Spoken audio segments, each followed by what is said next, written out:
আজকে আমরা চাল পটল বানাবো। গোবিন্দভোগ চালটা একটু ভেজে নেব।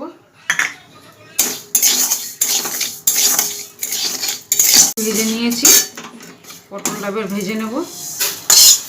তেল দিয়ে দিলাম, পটলটা নুন হলুদ দিয়ে ভেজে নেব।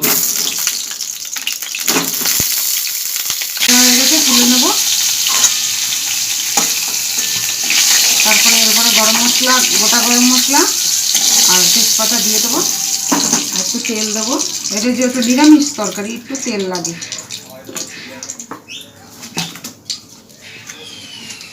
এই যে গোটা গরম মশলা, এই যে তেজপাতা ফোড়নে দিয়ে দিলাম। এবার দেবো বাদাম, নারকোল, এবার দেবো কাজু কিশমিশ। এবার মশলাটা দিয়ে দেবো, একটু ভাজা ভাজা হয়ে যাবে।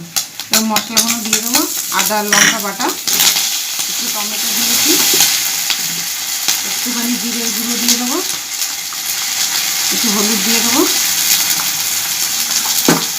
একটু নুন দিয়ে দেবো।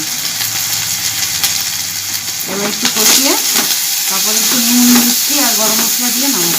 মশলাটা ভাজা হয়ে গেছে, চালটা পটলটা দিয়ে দেবো। একটু ভাজা করে তারপরে জল দিয়ে দেবো।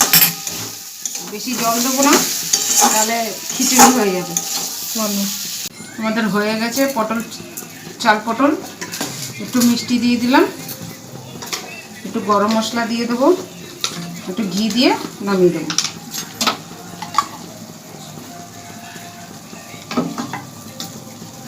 যেহেতু একটু নিরামিষ, ঘি একটু দিতেই হবে।